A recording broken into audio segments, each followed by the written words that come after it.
mamíferos! E aí, como é que vocês estão? Eu espero que estejam muito bem. Hoje a gente vai ter uma edição especial de podcast. Para você que está vendo como vídeo, provavelmente você vai achar um pouco estranho por causa do cenário. A verdade é que o Mamíferos começou em junho do ano passado com uma forma oficial que a gente teve de fazer os nossos podcasts com os mesmos padrões e tudo mais.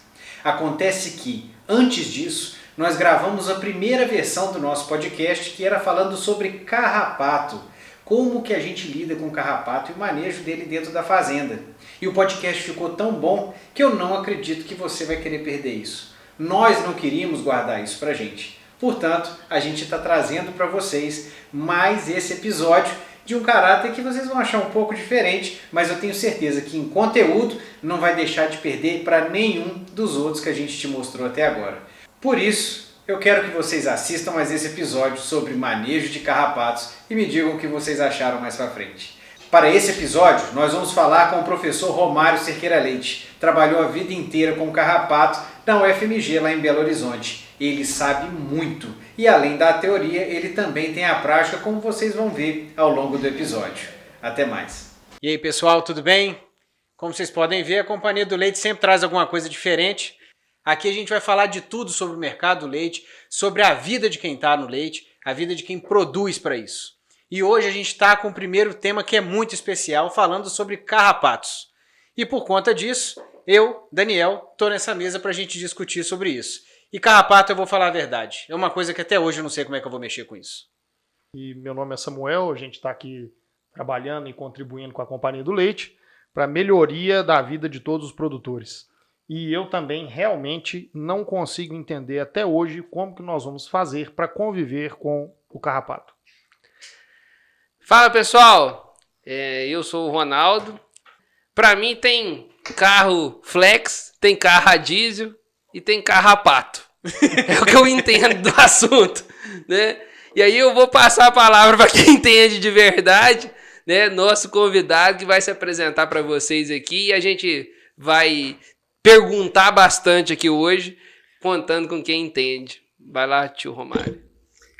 Olha, pessoal, primeiro quero dizer que é um prazer estar com vocês. É uma experiência nova para mim, que, diga-se de passagem, já estava aposentado, fui recuperado do tempo. Tivemos que trazer lá das cinzas, não Exatamente. Queria vir. Eu falei, não, vem cá, volta para cá que tem muita coisa para a gente aprender ainda. Para a gente poder fazer uma discussão interessantíssima, porque está cada vez mais importante a gente tratar desse tema de uma maneira profissional, para a gente poder discutir pontos que podem ser utilizados na estratégia de enfrentamento desse problema. Então, esse é um problema sério, é um problema grave do sistema de produção pecuária, particularmente da pecuária leiteira nacional, e nós estamos falando principalmente Brasil Central e Sudeste, onde que nós temos os maiores sistemas de produção de leite que conservam e mantêm a produção de leite nacional, e nós precisamos de dar realmente o início a um processo de enfrentamento profissionalizado a esse assunto. E para isso nós vamos precisar de conversar muito. O que eu sei, com 40 e poucos anos de experiência de controle de carrapato, de estudo de carrapato, de orientação técnica na questão do carrapato, eu estou disposto a partilhar com vocês. Eu espero que vocês me desafiem, que o máximo que pode acontecer é me vencerem. Provavelmente vão fazer isso muitas vezes. E a gente vai tentar, você pode ter certeza disso. Então, o nosso papo vai ser nessa direção e estou aqui esperando as perguntas de vocês. Deixar bem claro que nenhum de nós três aqui tem 40 anos, ele tem 40 de carrapato. Então, vocês já entenderam, nós estamos aqui para perguntar, né? Vocês podem ir a pique nessa situação. Eu sinceramente, eu já vou começar com uma pergunta que, para já arrebentar o negócio de início. Carrapato, a gente sabe que o problema é sério, porque você tem que combater o carrapato, mas ao mesmo tempo você tem que conviver com o carrapato. A gente teve um episódio aí para trás, você pode dizer até mais do que a gente mesmo, de quando importaram os animais do Uruguai e a gente teve problema com tristeza parasitária desses animais, vacas adultas com problema de tristeza parasitária pela falta de imunidade. E esses dias conversando a gente teve a mesma discussão em cima das bezerras tratadas com imisol, que depois do momento de desmama, um pouco mais para frente, tinham problemas de tristeza, quando já deveriam ter uma imunidade com relação a isso. Vamos começar por aí ou não? Romário, até onde eu aprendi, o que cura tristeza é torresmo, cachaça e viola. Agora você vai ter que explicar o que tem a ver o carrapato com a tristeza. Nós conseguimos fazer algumas alternativas interessantes a respeito disso aí. Em primeiro lugar, nós temos que entender a problemática do carrapato. O carrapato foi o brinde que a importação do zebu nos fez na época do Império. Ele veio para nós. Ele está aqui, ele se instalou. Então ele é um problema permanente e será sempre um problema permanente para nós. Além dele parasitar os animais que nós temos, eles transmitem doenças. Então é um assunto que veio para ficar definitivo e que nós temos que enfrentar de maneira muito inteligente. Carrapato, então, é um problema que nós temos que enfrentar de uma maneira profissional. Mas como é que enfrenta, sendo que você precisa dele ao mesmo tempo? Pois é. Aí que vem a questão interessante do processo. Nós, pelo fato de sermos uma área endêmica para o carrapato, nós somos também uma área endêmica para as doenças transmitidas pelo carrapato. E nós temos que conviver com isso. Não tem a menor possibilidade, pelo menos na minha leitura, de a gente erradicar o carrapato do Brasil.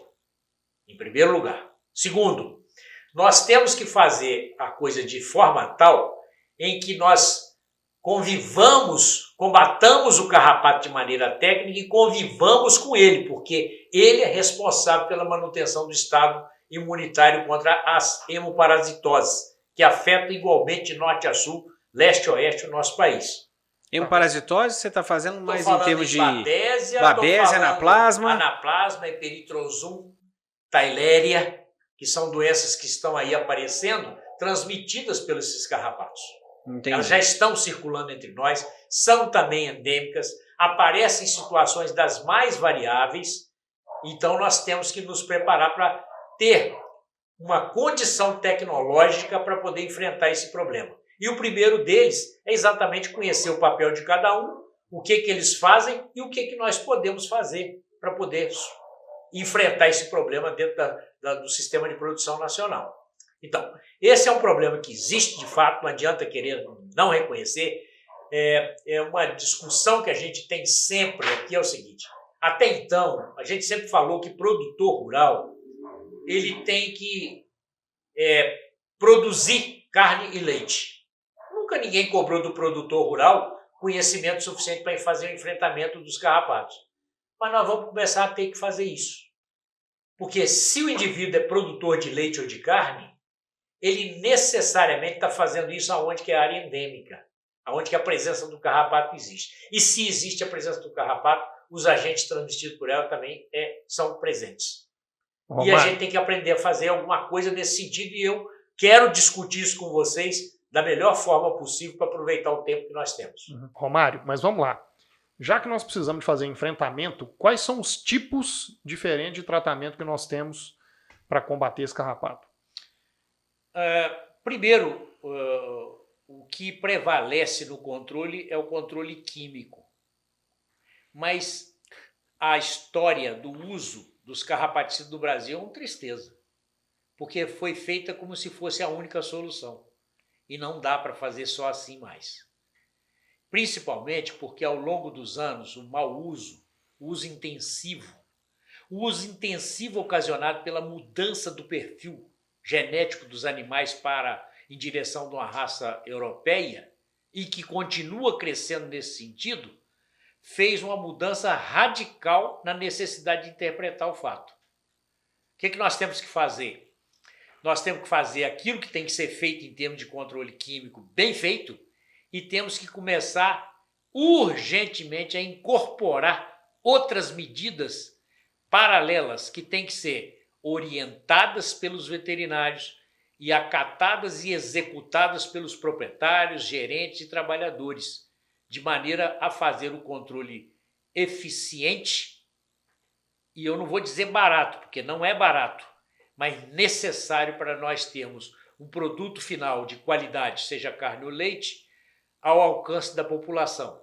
E, principalmente, num futuro não muito distante, visando um aumento da produção para exportação, que é uma grande e épica oportunidade que nós temos de podermos ofertar um produto de qualidade ao mercado internacional. Eu acho que a gente tem, né, um sério risco, na minha visão aí, da gente ter embargos futuros em função de resíduo.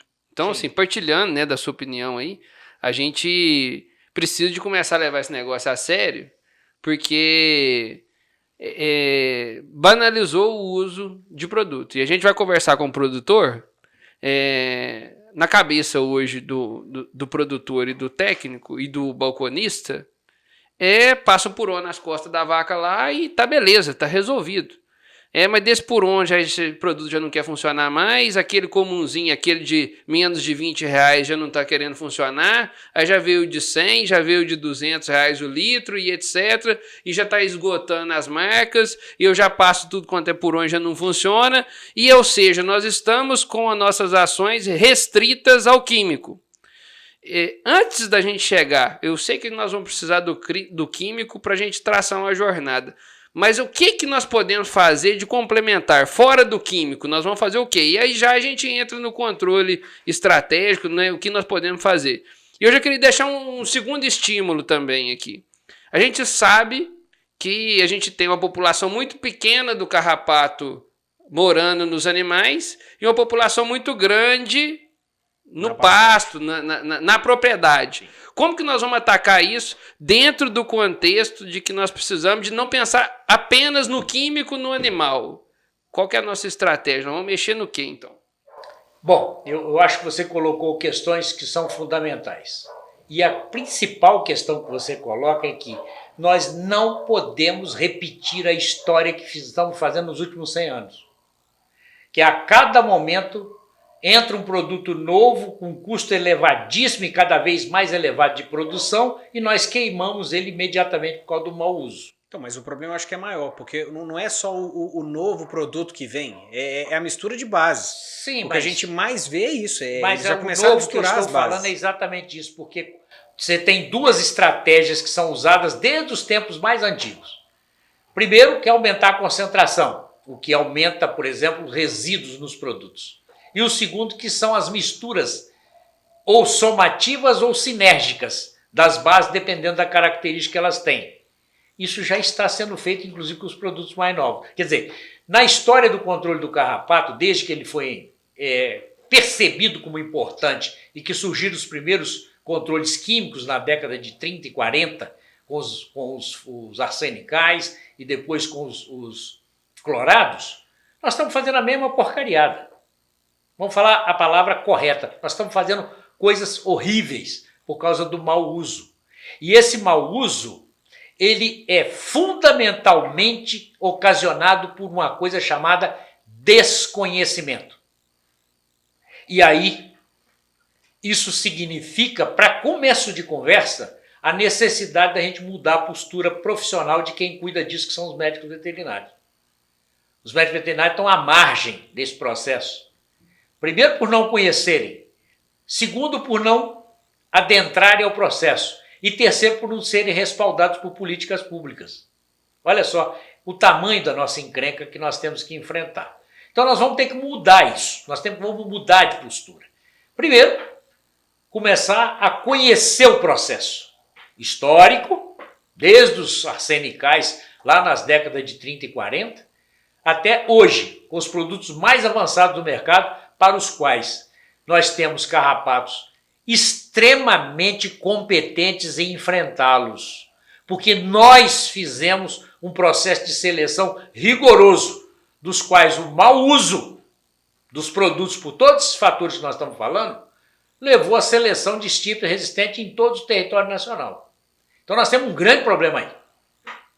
Para poder fazer qualquer tipo de enfrentamento, nós temos que botar a mão na consciência e falar, gente, nós temos que parar, pensar e vermos o que nós podemos fazer, porque solução existe. E eu vou dar aqui um exemplo muito objetivo para isso. A maior parte dos produtos que nós temos no mercado hoje, que começaram com eficácias altíssimas, primeiro os fosforados com 98%, que é a exigência nacional. depois os piretroides, depois o amitraz, que foram lançados no mercado com exigência superior, de eficácia superior a 98%, eles foram superados pela ineficiência. Aí entraram, por exemplo, ivermectinas e outros produtos, inicialmente em doses muito pouco concentradas, tipo 1%. Hoje nós já temos produto aí com 10% de concentração para enfrentar o mercado, criando grandes problemas de apressamento da resistência e ineficácia dos tratamentos, exigindo uma quantidade enorme de tratamentos.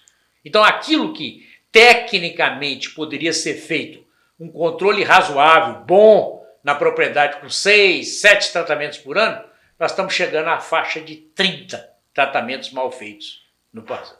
Então, nós temos que mudar isso. Agora, a primeira coisa para a gente fazer a mudança disso é ter consciência de que isso existe. Mas assim, ó, além da consciência, só puxando um gancho no que você está falando, com relação a essa resistência que a gente está vendo. Então, uma coisa é o produtor ver a resistência no dia a dia de um medicamento que usa e não funciona mais. A gente sabe que tem o biocarrapacidograma, Sim. Que é o exame que a gente faz justamente, leva o carrapato, e aí depois dessas teleógenas, né, que é o carrapato adulto, a fêmea adulta, a gente consegue ver aquele que funciona mais ou menos. Isso. Na sua experiência, eu acho bacana a gente falar isso também. O que você viu nesse teste ao longo do tempo? Porque eu já escutei de pesquisadores, inclusive, de quando começaram a fazer o biocarrapacidograma, a quantidade de teleógenas mortas que a gente tinha, e no final das contas que estava praticamente 50%. Um medicamento que utilizava assim, funcionava muito bem, dava 60% de eficácia. Você pode falar um pouco para a gente mais sobre isso? Posso, e isso aí é importante porque é a chave do negócio. Olha só, se nós tivéssemos feito todos os trabalhos de rotina que nós tínhamos para fazer tecnicamente para o enfrentamento do problema, feito ao longo de várias partes do mundo, nós teríamos tido os testes de sensibilidade da estirpe local. Olha só, eu não estou falando em Brasil, não estou falando em estado, eu estou falando em propriedades, porque esse teste só vale para cada propriedade. Se nós tivéssemos feito isso, nós com certeza teríamos detectado muito precocemente o problema de surgimento da seleção de resistência e enfrentá-la da maneira correta. Não fizemos. O que nós fizemos foi generalizar o grupo, alterar o produto, matar um produto, matar o segundo, matar o terceiro, depois começar a matar a junção do primeiro com o segundo, do segundo com o terceiro, e é isso que nós estamos vivendo hoje. Nós tivemos a capacidade de produzir num prazo extremamente curto os carrapatos mais resistentes do mundo. É o que nós temos hoje no mercado. E quando você faz esse processo de seleção de resistência, você está criando um atleta. O próximo produto novo que vai surgir, com certeza, porque o mercado está preocupado em atender essa demanda, ele vai lançar. Mas se continuarmos a usar os produtos da maneira que sempre usamos, em 3 tempos nós teremos um produto fracassado de novo. Eu tô imaginando os carrapatos aqui, tipo aqueles caras dos 300, sabe? Que os caras tudo trincado, né? Trincado, Bonito. Eu diria para você o seguinte, se nós tivéssemos nas últimas Olimpíadas uma categoria de resistência de carrapato, nós tínhamos ganho todos os prêmios, de norte a sul. A gente mas tem que ganhar alguma coisa, né? Não dá pra Alguma perder coisa tem que tudo, ganhar. então... Mas vamos lá, uma pergunta que eu já te fiz diretamente, que a gente vê no campo. Provavelmente o Samuel já passou por isso, o Ronaldo também já passou por isso. Você chega no lugar, o produtor já está desesperado, não sabe mais o que fazer. Ele já usou de tudo. Tá estourado, tá assim, caótico. Como é que começa? Porque até então a gente está falando, tipo assim, ó, a gente tem que tomar consciência e tal, os químicos são a principal forma que a gente tem de combate, mas assim, ó, você chega numa fazenda hoje, você, professor Romário, qual que é a primeira coisa que você faz com uma fazenda que está descontrolada? Então vamos por lá, porque eu acho que realmente isso é uma questão importante. A primeira coisa é um diagnóstico de situação. E esse diagnóstico de situação me obriga a levantar qual é o histórico de uso dos produtos desde os tempos imemoriais naquela fazenda. Não só isso, como também se o comércio de animais oriundos de outras propriedades é uma ação comum ou não dentro daquele sistema. Esse é o primeiro ponto. O segundo ponto, independente do resultado que você vai haver, você tem que submeter aquela população de carrapato que você quer enfrentar a todos os testes com todas as variáveis possíveis. Ou seja, submeter aquela população de carrapato, devidamente, tecnicamente, amostras colhidas, de acordo com a regra, eu submeto isso a vários testes para eu escolher, olha só o que eu estou falando, as possibilidades de produtos disponíveis para o enfrentamento no momento seguinte. Isso é o segundo ponto muito importante. Eu tenho que saber com que ferramenta eu tenho que fazer o enfrentamento desse problema. Ah, mas o máximo que eu tive aqui foi 60%. Mas é o melhor que você tem. Agora. É o tal do antisfângico sem nariz, né? 3. Isso, a regra continua a mesma. Você vai ter que fazer o histórico, fazer o estudo do teste. E aí eu quero abrir um parênteses muito importante. A ciência já apresentou para a sociedade, para a comunidade, para os profissionais, produtores, mas principalmente para os profissionais, o que fazer do ponto de vista técnico. E o mais simples dele, tem vários, é o teste com teleógenas, que você colhe as fêmeas não tratadas durante um período, manda para o laboratório, submete aquela série histórica de uso anterior e as novidades que tem do mercado, inclusive as formulações compostas que estão sendo lançadas a cada momento como estratégia de enfrentamento desse problema. Deixa eu só entrar um pouquinho. Nós falamos 3 coisas, não é? Tem mais coisa para falar. Tá, mas vamos lá, vamos voltar nesse teste, porque eu acho que o teste é muito interessante, o pessoal vai querer saber sobre o teste. Aham. Então, por exemplo, eu já passei por isso. Tá. Uma fazenda que estava descontrolada, até hoje é a fazenda mais descontrolada que eu conheci na minha vida. Fica lá em Goiás. Solta a edição aí. Ah, que isso, elas estão descontroladas. Então vai lá. E é a fazenda mais descontrolada que eu já vi até hoje, carrapato, na minha vida. E aí eu fiquei naquela situação, olha, eu vou colher os carrapatos para poder fazer o biocarrapacidograma. Na época eu ia mandar para a Embrapa. E no final das contas eu fiquei sem saber, porque tinha tanto carrapato e eu precisava de ter animais não tratados para poder coletar o carrapato. Então eu fiquei entre a cruz e a espada. Porque se eu deixasse o animal sem colher, sem o tratamento, até o ponto de eu poder colher o carrapato, ele ia dar problema. Com certeza ia dar problema. Então, você dá banho ou não dá? Quantos carrapatos eu preciso para fazer isso? Tá. Como é que eu faço esse teste? Como é que eu saio dessa sinuca de bico? Bom, essa é uma pergunta também muito prática e muito objetiva. Primeira coisa, você vai ter que isolar um segmento do rebanho, vai submetê-lo a um enfrentamento drástico. Quarentena, enfermaria. Quarentena do grupo pequeno de produtores de carrapato para teste. 5, 10 animais desse grupo, normalmente animais de recria, que não estão secos, vazios e tal, que você deixa num canto. Uma enfermaria. Numa enfermaria, num pasto de isolamento, para você poder colher uma amostra sem tratamento para testar para os vários produtos, entre os quais todas aquelas séries que foram utilizadas anteriormente e algumas novas alternativas. 2. Você vai seguir algum esquema que você já está fazendo. E em primeira mão, eu não suspendo isso. Correto? Terceiro, você tem que imediatamente incluir na sua alternativa métodos que não sejam só de controle químico. Por exemplo, identificar quais são as categorias de risco dentro da fazenda. Ninguém faz isso. E o que eu chamo de categoria de risco? Categoria de risco para carrapato é aquele animal que está em maior concentração por unidade diária. A gente já sabe que a frequência maior é entre vacas em produção e bezerros. São os que são mais afetados. Mas nós temos as bezerras de recria e nós temos os animais de recria e as vacas que estão em período de pré-parto.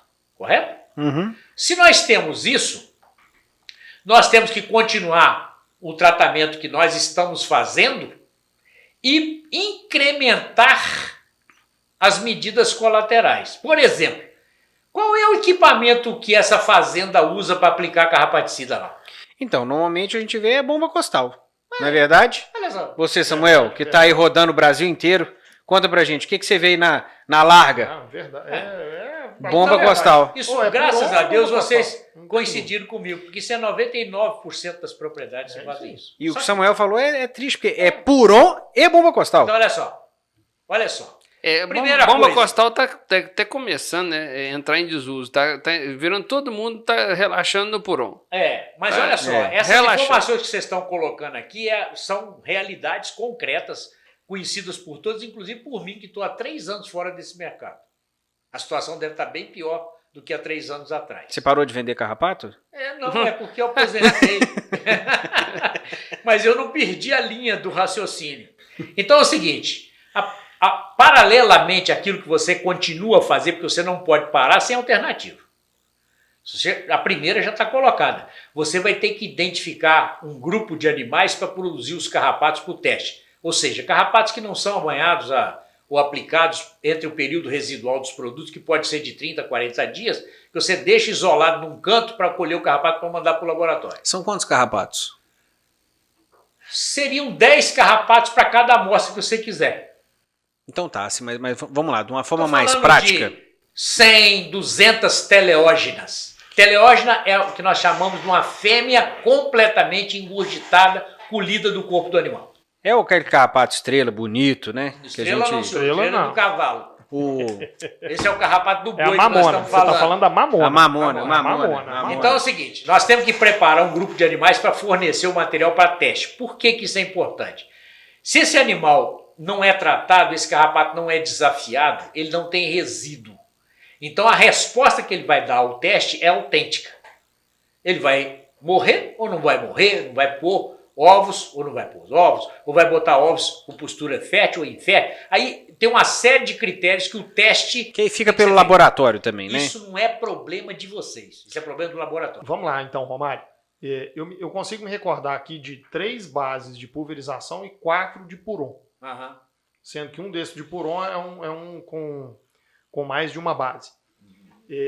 Então, o que acontece? Eu teria que pegar pelo menos 70 teleógenas, Sim. ou mamonas, ou jabuticabas. Do jeito que você quiser chamar. Você, no mínimo você teria que pegar 80, porque 10 não pode receber tratamento nenhum. Se você for jogar ela em alguém, você chama de mamona. Se você for chupar, você chama de jabuticaba. Chupar, não. Então é o seguinte, na verdade você tem que colocar pelo menos 20 teleógenas para 2 testes neutros, sem veneno, Tá. que são os grupos controle. Então você soma todos os produtos que já foram utilizados para serem testados e coloca mais 20 teleógenas para poder fazer Controle. o teste.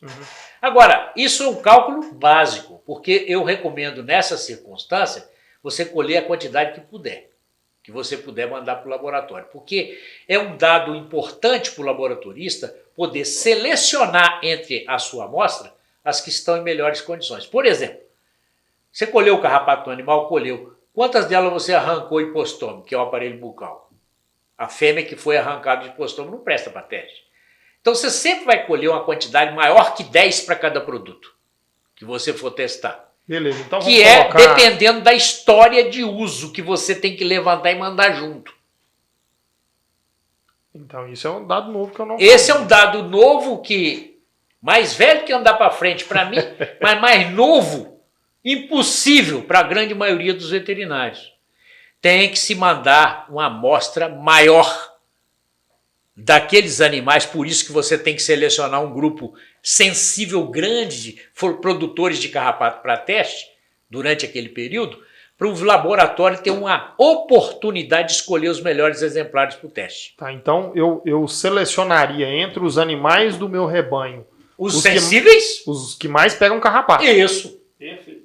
Porque ele vai te dar a garantia de produzir num tempo muito curto uma quantidade grande de amostra. Vocês lembram que eu falei dos 300, né? Eu tô imaginando os os caras 300. bombados lá. Tá Eu tô vendo, falando que eu tô falando assim que eu mirei, tô acertando. Outra coisa, só para lembrar também que eu acho interessante, que eu já fui salvo nessa vez, nessa fazenda que eu estava comentando que realmente a resistência era muito grande. Coletei os carrapatos, botei numa garrafinha PET de 500 ml, fiz os furos do jeito que tem que ser feito, deixei em cima da geladeira para esperar o dia de postar e elas acabaram botando os ovos todos. Você não mandou. Eu Para o não laboratório. consegui mandar a tempo. E aí eu me lembro disso, o pessoal falando assim, olha, coloca na geladeira, no fundo da Pode. geladeira, não é verdade? Pode. Como é que é essa dica? Eu Você acho importante. pode manter numa geladeira de temperatura mais elevada, tipo 8, 9 graus. Ela não pode ser a temperatura de 0 graus. Tem que ser uma temperatura mais elevada um pouco, No fundo da geladeira, de preferência enrolada num papel higiênico para molhado, evitar né? a ação direta da... Gente, coleta na segunda-feira e posta, gente. Pelo amor de Deus. Deus. Eu sei, mas dando a dica, Vamos. que isso aí eu vou chegar agora.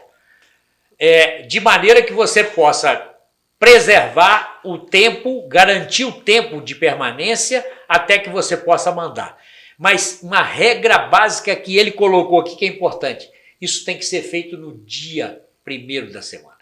Ou domingo ou na segunda-feira. Para dar tempo desse material chegar antes de 3 dias no laboratório para ele permitir o teste. Por que isso? Porque todo carrapato na nossa condição climática inicia a postura a partir do 2º dia. Tá, Romário, nós temos gente trabalhando lá em Rondônia, lá no Pará, no Tocantins. Como é que nós vamos fazer para mandar isso? Vem pro Goiás também, que lá a gente Então, tinha problema com isso. Veja bem, aí você tocou no ponto crucial. A primeira coisa que nós temos que mudar é o comportamento dos veterinários. O veterinário tem que começar a pedir resultado. Ele vai pedir um monte de resultado, um monte de teste, antes de ter os primeiros resultados. Porque nós temos que conseguir convencer os nossos colegas de laboratório a prestar esse serviço. Esse serviço, eu vou contar aqui uma história importantíssima. Nosso colega, querido colega, competentíssimo, John Fullo. John Fullo fez um trabalho em Goiás maravilhoso. Foi lá, treinou os laboratórios, o pessoal que fazia diagnóstico lá, papapá. Os diagnósticos pararam porque não tinha demanda. Então, nós temos que criar demanda. Se você tem um problema, se você não demandar, você não vai ter a falha no 1º, no 2º, no 3º, mas se você insiste, daqui a pouco nós vamos ter todos os laboratórios de clínica veterinária fazendo esse teste, porque ele não é um teste complicado, não é um teste caro. Agora, ele só vai existir se tiver demanda. Novamente, não querendo fazer tábula rasa da qualidade profissional, porque não é isso. Na verdade, os veterinários deixaram de fazer essa demanda por falta de estímulo, falta de conhecimento. É isso que nós estamos falando aqui, dessas necessidades, da necessidade premente que nós estamos vivenciando agora, que essa história que vocês estão vivendo hoje, ela começou há 100 anos atrás. Agora ela está atingindo o auge. Agora que nós temos carrapato resistente a tudo. Percebe? Então nós temos que mudar o comportamento dos colegas. Eles têm que começar a reivindicar um apoio laboratorial para tomar decisão.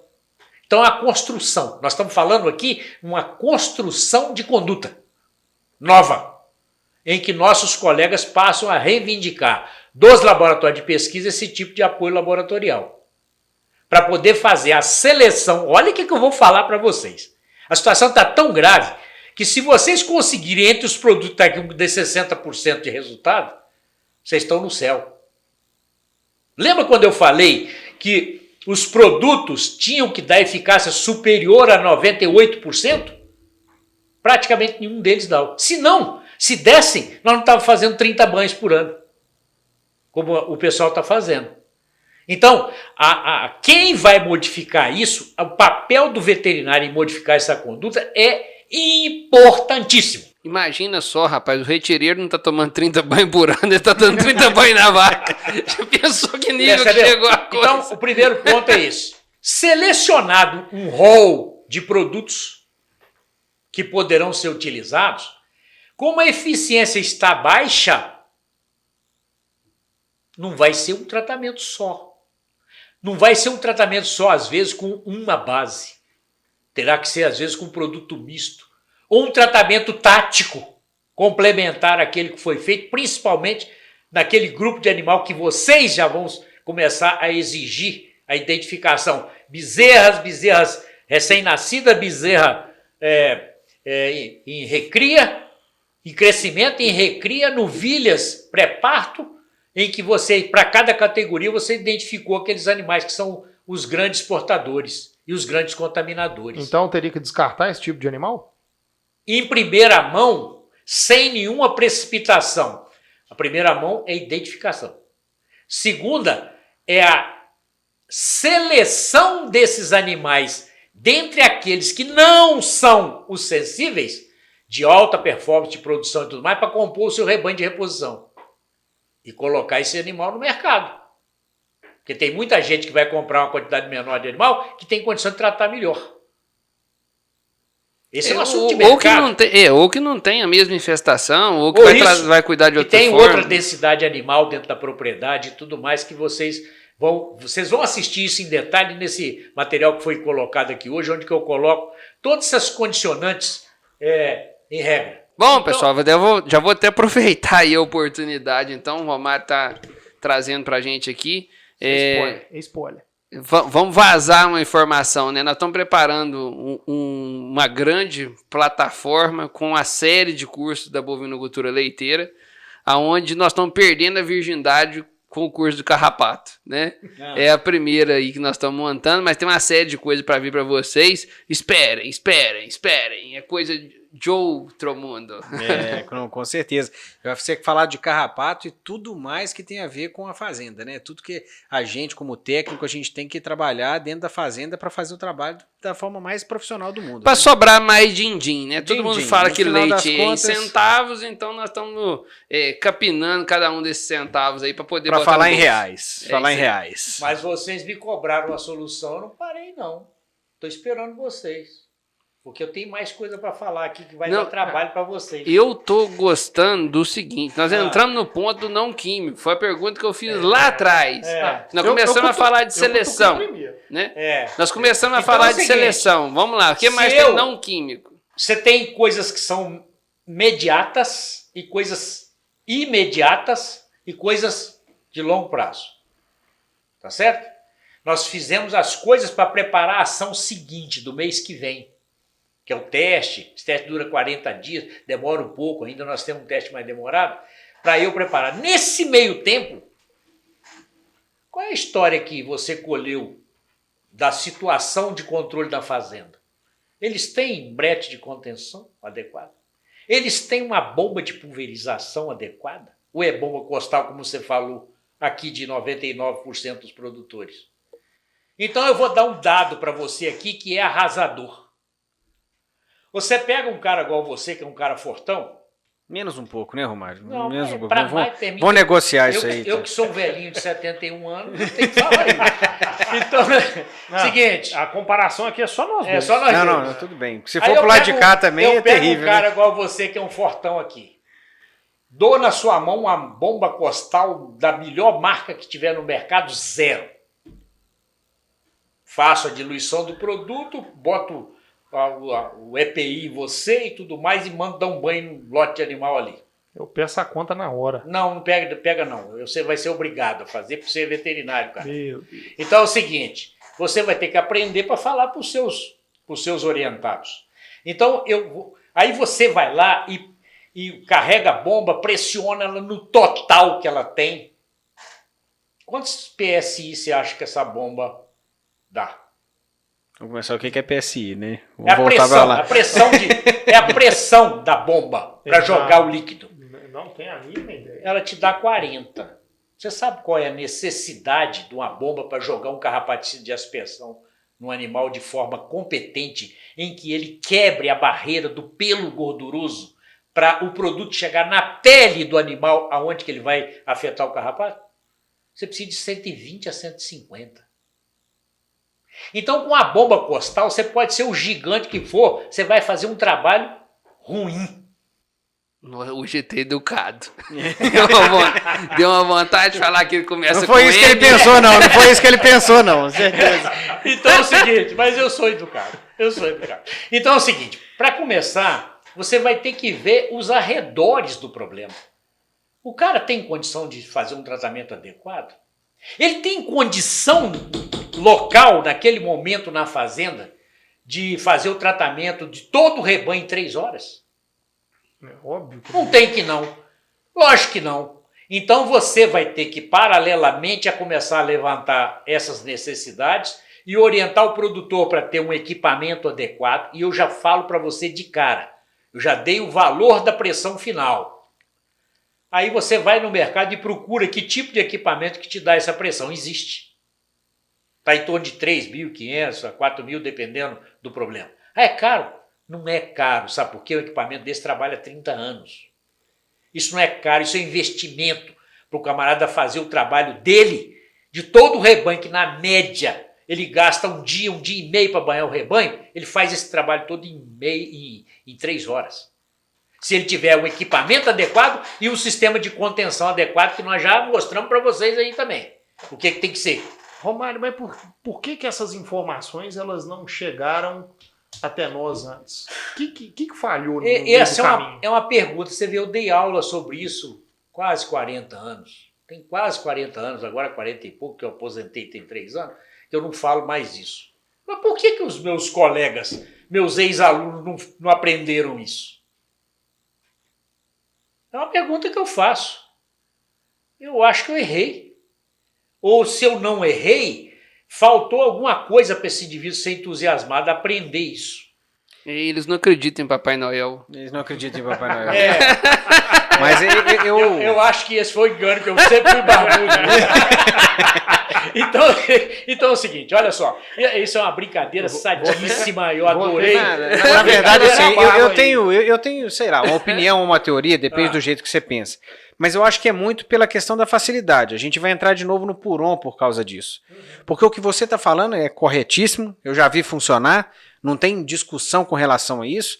O sistema da caixa d'água com a bomba e as 2 varas, as espessuras de um lado e de outro, realmente funciona, mas precisa do equipamento, você precisa da contenção, você precisa de um monte de coisa que ele vai ter que fazer, que depois ele compra um Puron. Entende? Exatamente. Vocês têm uma luta duríssima, porque você vai lutar, não é contra o mercado, mas é contra uma pressão não contida, porque esse problema acontece porque não existe política pública para esse assunto. É livre o mercado, você não pode proibir um laboratório de vender o produto que ele vende. E aí é que eu cobro da gente, dos veterinários. O camarada tem que ter competência suficiente e conhecimento para peitar essa situação de maneira técnica.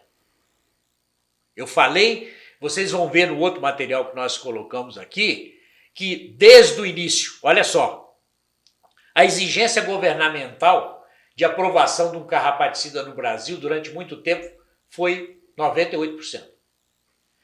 Ivermectinas, aí estamos falando de ivermectina, não importa se Puron ou Espoton, ou injetável, elas nunca deram mais do que 95%. Elas só entraram no mercado porque os outros produtos foram vencidos pela resistência. Antigamente esses produtos, vocês são novinhos, não são velhos como eu, idosos, que sabia que no mercado vinha esses produtos no mercado, não havia recomendação dos produtos para os animais. Falava-se produtos auxiliares.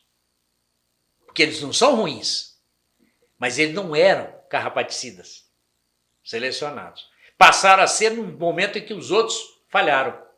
E aí virou uma onda de mercado muito grande, a indústria muito sem contenção nenhuma, percebe?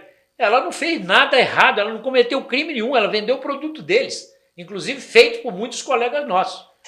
E nós, veterinários, é que deixamos de trazer as informações corretas e de fazer a orientação correta do produtor. Só um parênteses, né? Agora veio a segunda onda, né? Da ivermectina. Só para vocês terem uma ideia, as ivermectinas quando lançamos, e eu trabalhei para o lançamento do Ivomec em 84, fiz testes para poder fazer lançamento. Trabalhei na Doramectina, trabalhei no Acatac, trabalhei com vários produtos para os laboratórios nacionais, fazendo testes de alta qualidade e tudo mais. A gente nunca atingiu mais do que 95% de ivermectina. As avermectinas. A que deu o maior resultado foi Doramectina, que atingiu os 95%, mas não atingiu 98%. Naquela época também, viu? Naquela época. Só que hoje você vai no mercado, você tem produto a 2, 3, 4, 5, até 10%. Porque o laboratório responde à ineficácia do produto observado pelos seus técnicos que vendem os produtos e recebem reclamação, aumentando concentração. Mas ninguém perguntou para eles ainda. Olha o que eu estou falando, gente. Ninguém questionou os laboratórios ainda com relação a resíduos. Porque quando você aplica um produto de pulverização, ele é de ação de contato. Ele atua externamente ao animal, se esse animal não tiver lesão de pele, como tem nas altas infestações de carrapato. Passa pouco resíduo para os produtos. Mas e os potons, que é um produto que você coloca em cima e penetra no solo e faz ação sistêmica? E os injetáveis, que são de ação sistêmica? Vocês vão vivenciar num prazo curto, eu não sei quanto, porque eu não acompanho isso, mas intensidade de ação governamental com relação a resíduos de produto nos produtos. Vocês vão ter isso. E não vai demorar muito, não. Percebe? Se nós partirmos para um processo de exportação de produto, nós vamos ter essa exigência não é do brasileiro, não, é do comprador internacional nosso. Percebe? Então nós temos que nos preparar para isso. E eu não estou falando que o mundo vai cair, nem coisa nenhuma, eu estou só falando de realidades. Nós vamos ter problema e temos que enfrentar os problemas.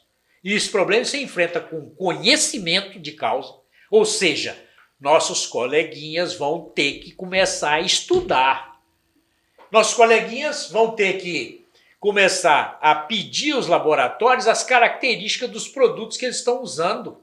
Quem é que cobra do laboratório que produto é esse que eu estou usando? Vocês vão ter que começar a fazer isso. O laboratório tem a obrigação de dar esses dados para vocês. Ô Mário, eu tenho uma pergunta para fazer aqui bem prática. Nós estamos caminhando para... Nós fizemos uma programação de 1 hora, nos disciplinar 1 hora, nós estamos aí próximo aos 50 minutos. E eu me sinto no compromisso de a gente deixar algumas mensagens práticas para quem nos acompanhou esse tempo todo. Agora. Né? A gente falou acho que sobre o químico, a mensagem de selecionar o produto, de diagnosticar manejo, de entender a estrutura da fazenda, de selecionar a base, as estratégias, existe uma jornada de controle estratégico. Quem não sabe o que é isso, assiste o curso nosso lá. Tá lá. Vai estar lá. A gente vai falar de um monte de coisas aí. E eu ainda insisto na questão do químico, onde a gente... eu penso assim, nós precisamos ser mais estratégico na questão de utilização do químico. Só selecionar o produto, 1 hora a gente esgota ele. E eu penso assim, a primeira coisa que me vem à cabeça é clássico que a gente não tem a mesma tolerância ou sensibilidade nos animais. Existe um grupo específico dentro de toda a propriedade. Né? Mais cedo, vou vazar uma informação pessoal, o senhor me trouxe que em torno de 15% dos animais da fazenda tende a ser mais sensível. Para cada categoria. Para cada categoria. Bezerras desmamadas, bezerras sobre ano, novilhas prenhas e assim por diante. Para cada categoria. Todas elas têm um grupo de animais nisso aí. Vamos avançar na questão. Assim como a gente tem um grupo de animais diferente, a gente também tem dentro da propriedade. Nós temos piquetes com níveis diferentes de infestação. Sim. Áreas que estão mais contaminadas. Sim. Então vai vendo que a gente vai aproximando de um grupo de risco. A gente sabe da informação. Eu sei que tem animais que vão reter vão ser mais tolerantes, vão ter maior número de teleórgãos, vão contaminar mais a área. Se eu ataco esses animais frontalmente, eu vou nesses animais e começo a tirar esses animais da propriedade. Né? O que você vai fazer com os animais? Eu não vou nem discutir. Isso é problema seu. Você que tem fazenda, você que está com carrapato, você que está apertado, você que está falando que os produtos não estão funcionando mais. Então começou a tomar decisão severa, começa a tirar esses animais. Eu tenho o piquete que está mais infestado. O químico, lá no piquete, é diferente do químico no animal, porque o químico lá no piquete não vai deixar resíduo no animal. Como é que isso é prático hoje? Tem um produto para isso, estratégia para isso. Como é que eu vou atacar o piquete se 95% do carrapato está lá? A sua pergunta ela é fundamental e cabe perfeitamente nessa discussão que nós estamos tendo. Para a questão dos grupos sensíveis dentro de cada categoria, nós temos a alternativa do tratamento tático. Quer dizer, além do programa que você faz para o controle da população de uma maneira geral na população, você pode, por exemplo, incrementar um tratamento para aqueles animais daquela categoria, e aí você tem que fazer em todas as categorias, tratamento extra em função da carga parasitária. Isso é uma maneira inteligente de você usar o produto. Mas qual que é o padrão assim que você faz? Por exemplo, existe aquela situação de, igual a gente tem capim, né? Que na verdade capim cresce não é por dia, é por altura, né? E carrapato a gente tem uma coisa parecida que não é por dias de tratamento, é pelo tamanho do carrapato, não é verdade? E assim, de uma forma prática, do tamanho da cabeça de um palito de fósforo, achando um carrapato nessa situação, Você a gente vai faz um tratamento. Por isso que você usa esses animais sensíveis como vigilância. Você fez um programa. Você começou no período lá que você determinou, abril, vamos supor, né? Lá no outono. Né? Você começou o tratamento no período que vai entrar no período de seca, um período bom para fazer esse tratamento. Também. Aí você começou. Você fez no lote todo. De repente você descobre em cada categoria 15% dos animais são muito sensíveis, têm mais carrapato. Você pode repetir o tratamento neles como estratégia durante aquele período. Você faz para todos e para aqueles muito contaminados de cada categoria você faz um tratamento extra. Com o mesmo produto ou com outro outro produto? Com o mesmo produto. Ou com um produto diferente. Depende. Se eu não fiz uma série de testes para saber produtos a usar, eu posso usar aquele mesmo produto repetido ou eu posso usar um segundo produto. Para fazer o quê? Um produto que age diferentemente para reduzir a população de carrapato daquele animal. Que ao reduzir a população de carrapato daquele animal sensível, que é o grande responsável pela contaminação das pastagens nas quais ele anda, eu estou fazendo uma redução geral de carrapato da fazenda. Através de um segundo tratamento, por exemplo. E esse segundo tratamento ele será tão mais exigido quanto menor for o índice médio obtido de eficácia do produto que você usou para fazer o controle. E o grosseiro equívoco é o cara esperar entupir de teleógeno. Isso. Esse que é o... Porque, olha só, até o erro agora, grosseiro. É 4 mil ovos, moçada. O bicho pega, vamos matar isso mais cedo. Não tem só agora, isso. Você tem a questão da própria superfície do carrapato, sim. não é verdade? Isso. Mas olha só, até agora nós falamos do carrapato no animal. Porque o grande alvo, em qualquer sistema de controle, seja de maior intensivo ou menos intensivo, é você não permitir que o carrapato dos animais atinja a fase adulta que vai contaminar e produzir 4 mil produtos da postura que ele fizer. Porque você tem que associar o controle da carga parasitária dos animais de alguma forma, de forma a impedir que aquela população de carrapato contamine a pastagem. O bovino jogue, ao manter a circulação na pastagem, enche essa pastagem, semeia novos carrapatos. Então deixa eu fazer uma pergunta rápida. Sim. Eu pulverizei ou passei um puron no carrapato. Nos carrapatos não, né? No animal. Eu volto ele para o mesmo pasto ou eu mudo ele de pasto? Então você pode, depende do manejo. Por exemplo, se você está em manejo rotacionado, você automaticamente está mudando de pasto. Se é um manejo extensivo, você está voltando para lá. Desde que ele não seja a fonte de infestação, a recolonização daquele carrapato que você combateu lá. Difícil isso? Pra caramba! Não é fácil fazer isso não. Porque o cara, para fazer isso, ele tem que estar instruído, ele tem que ter equipamento, ele tem que ter o produto disponível, ele tem que ter um trabalhador treinado para poder fazer isso aí, a vigilância e o tratamento, e fazer esses tratamentos insistentemente até que ele consiga eliminar o carrapato que está fazendo a contaminação ambiental. Dentro de um trabalho bem feito, quanto tempo a gente consegue fazer com que a fazenda esteja com um nível aceitável? 120 dias, 120. no mínimo. Por quê? Vocês vão ver no material didático que nós passamos que o carrapato, na nossa condição, ele demora. Ele caiu hoje. Começa a fazer a postura com 2 dias. Faz postura por mais 18, 20. Quando chega no 30º dia, nasce todo mundo junto. Eles têm esse mecanismo de forçar o nascimento do grupo. Isso é uma estratégia de sobrevivência. E aí ele pode durar 30 dias. Por exemplo, você falou lá no Goiás que teve um dia lá que deu 50 graus. O carrapato naquela condição lá vai durar 50 dias. 30 dias. Mas se choveu, deu uma amenizada, tem uma pastagem alta, ele pode passar a 60 ou pode passar a 90. Aí você tem que fazer um cálculo para a região Brasil Central e Sudeste, que um programa de controle bem feito, ele só é dado como bom sucedido depois de 120 dias de controle. Isso significa uma exigência ótima, técnica, de 6 tratamentos ou de 7 tratamentos por ano. Nós estamos fazendo 30. Mal feitos? Pessoal, toda entrevista, nós estamos caminhando para o nosso final do tempo, toda entrevista que eu assisti da Xuxa até hoje tem um ping-pong no final. Né? Tem.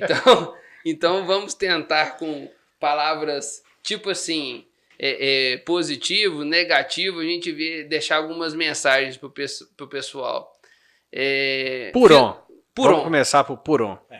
Boa ou ruim? O produto pode ser bom. Sabe por quê? A maior parte dos Purons são liberados no mercado porque são testados com cepas sensíveis. Eles dão resposta alta. Existe Agora, Spoton para carrapato? Existe vários. E aí eu te pergunto, quantos os colegas que chegaram para o laboratório e perguntaram, esse seu produto é o quê? Ele é Puron ou Spoton? Qual a diferença do seu produto para um produto Spoton para um produto Puron? Puron é contato, Spoton Puron entra. é contato. Você botou por cima, ele espalha do fio do lombo e daí, teoricamente, ele vai cobrir o animal. Ele espalha pela gordura da pele do animal, do né? animal. Como é que esse carrapato chega na virilha? O carrapato esse chega, produto né? chega na O virilha. produto que é o complicado. Em quantidade. O carrapato tá na virilha. Aí pra mim aperta. Percebeu? O que acontece quando você aplica o Puron e chove? O animal não anda no pasto, ele não lava aonde que o produto chegou? Então é o seguinte, eu não tenho nada contra o Puron, mas o Puron, ele é secundário, porque ele de cara, de início, todos eles têm uma eficácia menor. E quando ele tem uma eficácia alta, como está acontecendo agora, porque ele saiu de uma concentração inicial de 1% e tem 3, 4, 5, até 10%, o que acontece com o produto? Se ele é sistêmico.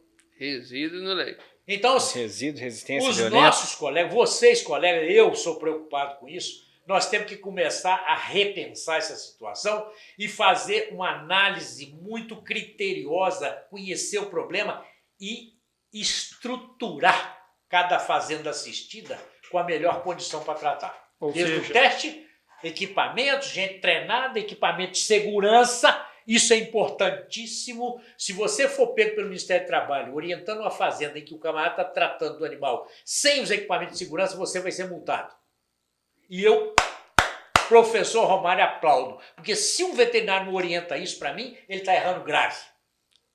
Eu vi perder causa trabalhista porque não forneceu protetor solar. Imagina o cara que intoxicou com um medicamento. E eu já vi intoxicar. Eu já vi. Então nós temos que trabalhar melhor. Olha só, eu sou um camarada... Eu não sou otimista, eu sou um cara realista. Né? Esse assunto é um assunto sempre grave. Eu sou uma pessoa que brigo por um trabalho de boa qualidade. Luto enormemente para passar, porque o meu papel é esse, é passar informação e as pessoas escolherem. Então vocês têm na mão uma tarefa hercúlea, mas linda. Porque vocês são uma empresa que trabalha no setor de produção de leite. E vocês têm que ver todos os lados da questão. E eu estou aqui para ajudar naquilo que for possível, a ajudá-los a fazer um trabalho de boa qualidade. Mas vocês podem ter certeza, eu sou o cão para cobrar competência profissional. Só uma perguntinha para uma resposta curta. Então, para resolver o problema de carrapato, é balcão ou assistência técnica? Assistência técnica. Vamos, ping-pong é assim, é boa, ruim ou é pouco? Não precisa... avançar. Não precisa avançar comentar. demais. Não precisa comentar. É boa, é ruim ou é pouco? Puron. É pouco. É pouco. Pastejo rotacionado. Ótimo. Para o carrapato. Ótimo para o carrapato, para tudo. Só que tem que ser manejado adequadamente. Aí eu não posso deixar de comentar. Manejo rotacionado não permite presença de carrapato. Pura e simplesmente. Ponto. Faz bem pro carrapato. Agora uma boa, hein? Vazio sanitário do pasto. Ótimo. Período de seca, auge de seca, que você tem comida satisfatória para alimentar o gado, tira o gado de lá. Você não precisa jogar uma grama de veneno. Em 120 dias os carrapatos de lá desaparecem. Olha a riqueza dessa informação, gente. Olha a riqueza dessa informação. Não gastou nem um real. Nem um real. Deixou vazio o pasto. Naqueles dias que a vaca estava comendo, sei lá. Período de seca. De seca. Isso é seca. Isso é a vaca seca. está confinada, você já confina mesmo, você está acostumadinho, você não vai estressar por causa A vaca disso. não perde energia porque anda à toa. Quer ver outra coisa? Piquete de mombaça. É mais. Não, é do mesmo jeito. Piquete de mombaça, ainda só complementando o que você está falando. Na seca ele não vai valer nada de qualquer maneira. Então, se fazer um vazio sanitário nele, é mais fácil ainda. Roçada contribui? Roçada contribui porque se você tira aquele resto, além de igualar e jogar matéria orgânica que o nosso solo é necessário.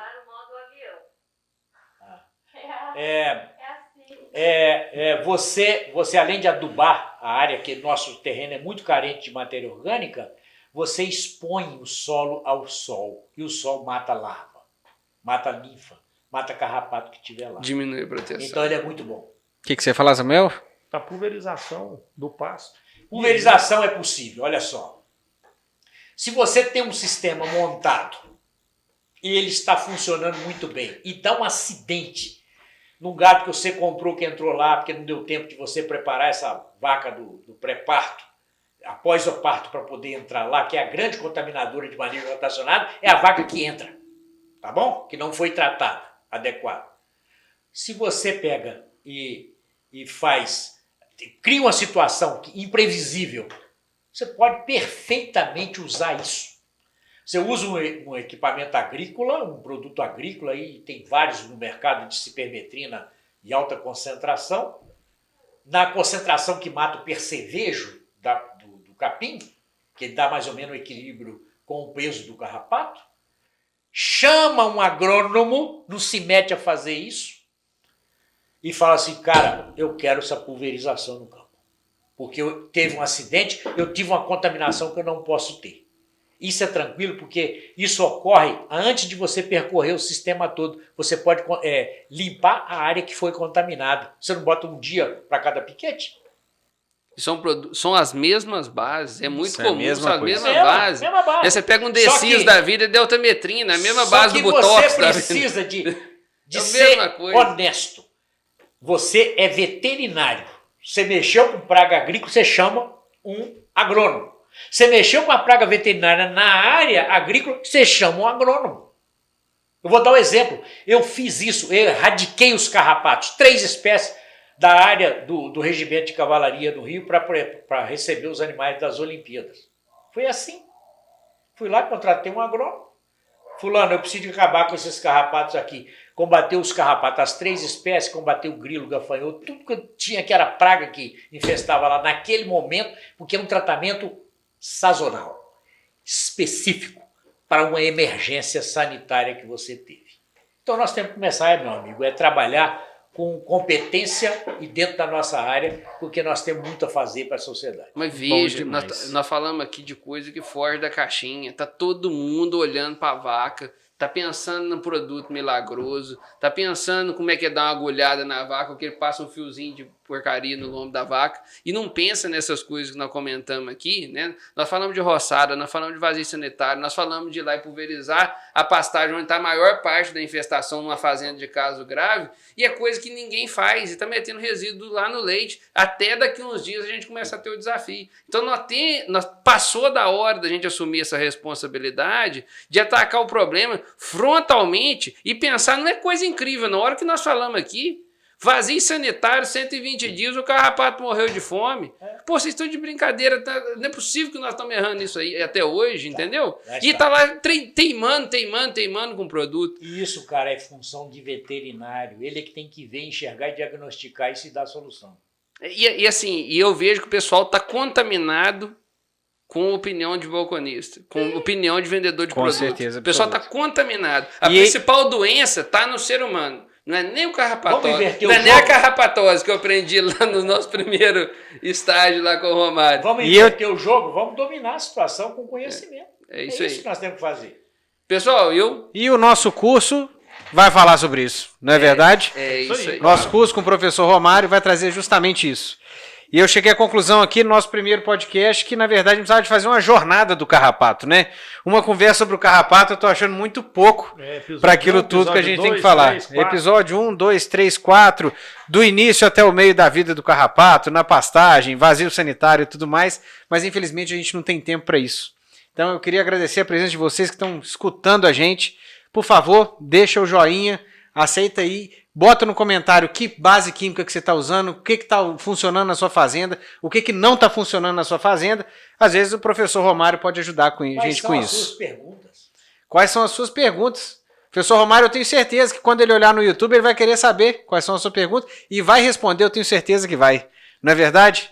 Professor, muito obrigado pela presença aqui, por transmitir para a gente um pouco do que você está falando. Eu tenho certeza que é muito mais que o nosso curso ainda tem, não é verdade? E tomara que a gente tenha aqui você de novo em breve. Eu tenho um prazer enorme de fazer isso aí.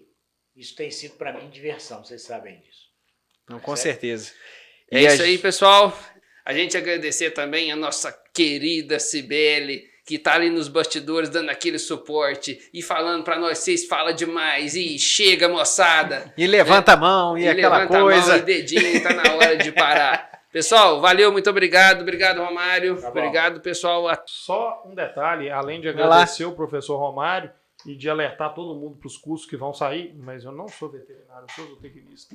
Mas Maravilha. De qualquer forma, nós estamos aí para trabalhar junto em parceria com os veterinários. Seu filho para dar a resposta na área. A sua responsabilidade é maior do que a nossa, porque o que nós mais falamos aqui foi da vaca não ter o carrapato. E aí nós estamos arrasados. Eu fiquei veterinário feliz, sabe?